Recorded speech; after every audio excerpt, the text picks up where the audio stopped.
네, 대현TV의 청자 여러분 반갑습니다. 여의도 2프로 출발하겠습니다. 여의도의 제갈량 장경상 프로님 어서 오십시오. 네. 반갑습니다. 반갑습니다. 예, 반갑습니다. 자, 이해찬이 최근 유튜브에 출연을 해서 서울시장 선거 거의 다 이긴 것 같다. 또 임종석은 박원순 시장은 가장 청렴한 사람이었다. 박원순은 서울 시민의 요구였다. 뭐 이렇게 이 사람들이 이게 뭐 말을 한다라고 표현하기보다는 말을 씨부리고 있다. 네, 왜 이런 걸까요? 뭐 그냥 네, 패턴이죠. 뭐 저건 그냥 종특 같은 거라고 봐요. 왜냐하면 종특. 종의 특성인가요? 예. 좌파 종의 특성. 노무현 전 대통령도 그랬고, 네. 뭐 노회찬 전 의원도 그랬고, 예.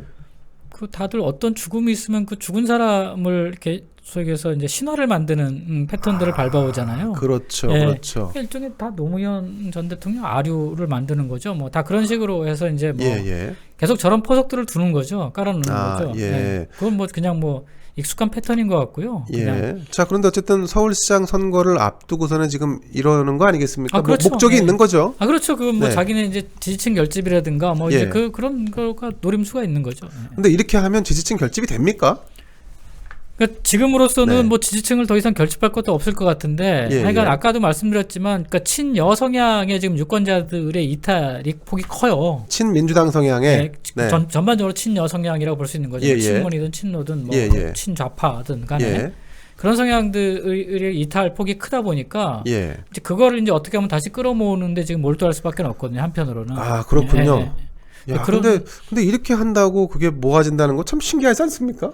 근데 이제 또 좌파의 나름대로 이제 그 좌파라고 하는 건 옛날부터 제가 말씀드린 전위 본능이라는 게 있다고. 그러니까 운동권, 전위 세력을 중심으로 이렇게 결집하는 그런 것들이 있다고 이제 말씀드렸는데, 박원순이라는 사람도 이제 어떻게 보면 그 소위 좌파 내에서의 그 시민운동권에서 보면 그 대표적인 전위 세력이잖아요. 아, 그렇죠. 상징적인 그렇죠. 인물이잖아요. 그러니까 나름대로 그 역사가 있기 때문에 또 그런 것들을 또 이렇게 좀 되짚어보게 만들고, 그 소위 그래서 그런 사건 자체는 작은 사고고 작은 흠이다. 이제 일종의 이제 이런 식으로 몰고 가는 거죠. 박원순 전체를 봐라. 박원순이라는 사람이 어떤 사람인지 이제 이런 이제 메시지가 시그널인 거죠. 박원순이 성추행 의혹을 저지른 그런 사람이지 않습니까? 그렇죠. 이제 우리는 그렇게 규정하는데 이제 사람들이 이제 박원순의 이제 오래된 히스토리와 이제 이런 거를 통해서 이제 좌파 내에서의 뭐 기여도라든가 그건 전위 세력으로서의 어떤 그 사람의 좀 이제 뭐 공헌이라든가 그런 것들을 얘기하고 싶은 거죠. 뭐 굳이 뭐 이제 고인이 되신 분에 대해서 뭐 이렇게 뭐 얘기하고 싶지는 않습니다만, 사실 뭐 아름다운 가게 기업들 입장에서 돈을 내는 기업들, 냈던 기업들 입장에서 보면 아름다운 가게 아니죠. 그렇죠. 아름답진 않죠. 무서운 가게죠.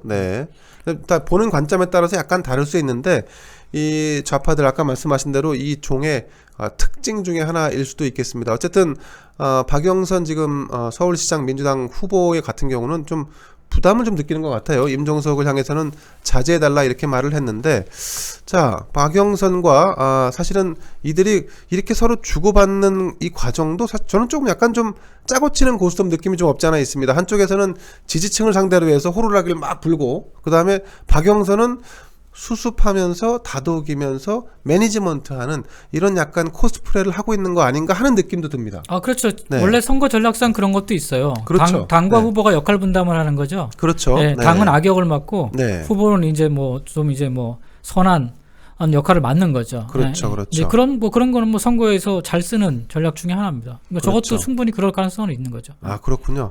저는 저 이해찬 저분이 정계 은퇴를 한 줄 알았어요.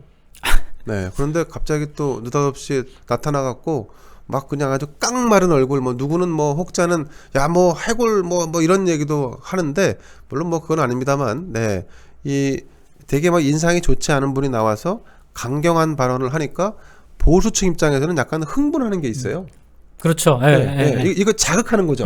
그렇죠. 자극하는 거죠. 그러니까 이제 저게 사실은 이제 여권 입장에서는 지금 현재 이제 공수가 바뀐 거잖아요. 그렇죠. 여권 입장에서는 어떻게든 야권에 끊임없는 실수를 유발하려고 도발할 겁니다. 도발을 하는 거죠. 도발하는 그렇죠. 거죠. 그렇죠. 계속 끊임없이 이제 되든 안 되든 집어 던질 거예요. 아, 그렇군요.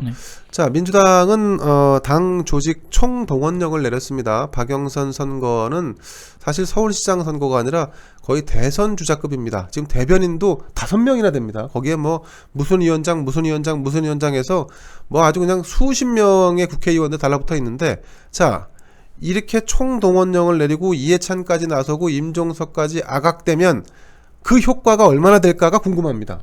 그렇죠. 이제 뭐 플러스 네. 마이너스를 계산하기 어려운데 저거는 예. 뭐냐면, 네. 그러니까 아까도 말씀드렸지만 얻어 걸리라는 심정인 거죠. 네. 지금 저거는 이제 비세를 인정한 거고 그렇기 때문에 예. 지금으로서는 방법이 없다는 거예요.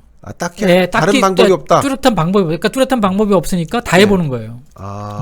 뭐든지 다 해보니까 그래서 얻어 걸리면 이제 다행이고, 네네. 아니면 그냥이고. 왜냐하면 가만히 있으면 지니까. 네네. 이게 뭐 그렇다 하더라도 이게 저는 조금 걱정되는 거는 이제 우파 진영이 사실 이거 가지고 조금 지금 좀 약간 좀 이렇게 뭐가 좀 약간 빈정이 상하거나 마음이 좀 상해서 막 도발적으로 나오려고 하는 사람들이 있는데 여기에 또 기름을 붓는 사람이 또 고민정이라고 있습니다. 이 박원순 전 서울시장에게 성추행을 당했다고 하는 피해자를 피해 호소인이라고 불렀던 그 대표적인 인물이죠. 이 고민정은 사실은 광진에서 지난 총선 오세훈을 또 꺾었던 그런 인물이기도 한데 문재인의 측근이죠. 측근. 또 이 사람이 국민의힘에 투표하면 탐욕에 투표하는 것이다. 뭐 이렇게 해서 이런 것들은 자꾸 이제 어떤 프레임을 좀 만들어가는 거죠. 그렇죠. 네. 예. 그러니까 계속 이제 사람들한테 이제 지금 이제 문재인 정권이 들어서서 저희가 지금 지난한 과정을 거치니까 굉장히 오래된 것 같지만 사실은 정권 교체된 지 한 4년밖에 안 됐어요. 그렇죠. 네, 정권이 넘어간 4년밖에 안 됐기 때문에 아직 그 속에서 촛불로부터 시작된 어떤 그런 흐름들이 100% 뒤바뀐 건 아니에요. 지금 이제 완전히 역전된 게 아니지 않습니까? 제비 한 마리가 왔다고 해서 봄이 온 건 아니거든요. 그렇죠. 맞습니다. 그래서 그러니까 자꾸 이 사람들이 그걸 이제 되살리려고 하는 거예요. 그 그렇죠. 분위기를 되살리려고 하는 거예요. 사람들한테 계속 그 메시지를 던지는 거죠. 지금 그래서 이제 사실은 오세훈 후보에 대한 내곡동 내곡동이죠. 내곡동. 자, 도곡동은 그렇죠. 저쪽이고 내곡동은 저쪽 넘어가구나. 도곡동은 MB가 이제 사저를 했던 곳이었었고 내곡동의 처가 땅 이걸 이제 보상을 받았는데 여기 의혹이 있다라고 하는 제기를 하고 있고 이 박형준 부산시장 후보 같은 경우도 지금 LCT 굉장히 고급 아파트죠. 근데 이거에 대해서 이제 뭐 특혜 분양 의혹이 제기되고 있는데 사실 여러분 이게 그냥 이 사건 자체는 문제가 안 됩니다. 과거에 이미 다 무혐의가 났거나 말도 안 된다. 특히 뭐 LCT 같은 경우는 미분양이었던 곳이었고 그리고 이 오세훈 후보 같은 이 처가 땅 관련돼서도 과거 이미 다 소명이 됐던 부분입니다. 그런데 이게 이제 잔상이 남습니다. 오세훈 처가의 땅 보상 얼마? 36억? 와. 그리고 박형준 후보 뭐 아래 위층으로 가족이 같이 사는데 한 채당 40억? 와.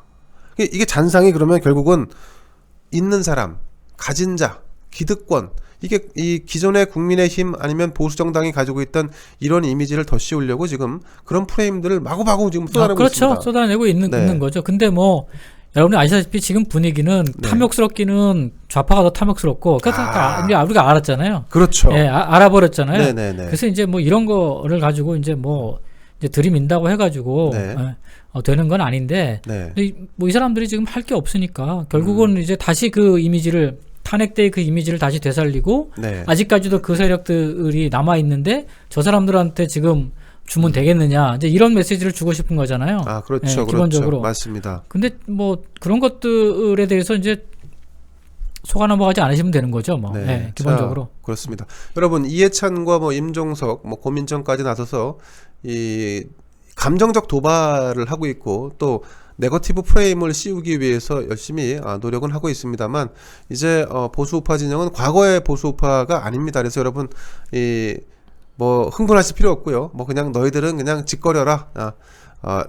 이 개가 짖어도 기차는 간다. 지나간다. 그렇죠. 뭐 이런 말이 있지 않습니까? 그렇죠. 그런 말씀을 좀 상기하시고 이해찬, 임종석, 고민정 이런 사람들이 떠드는 얘기는 한 귀로 듣고 한 귀로 흘리셨으면 좋겠다. 그렇죠. 개가 짖는 건 겁나서 짖는 거니까 쟤들 그렇죠. 겁먹었구나 이렇게 생각하시면 돼요. 그러네. 개가 짖는 건 겁나서 짖는 거네요. 그렇죠. 그러니까 경계하는 거죠. 저놈들이 겁을 먹었구나. 그래 이제 겁 먹은 김에 아예 이제 윽사를 매기면 되는 거죠.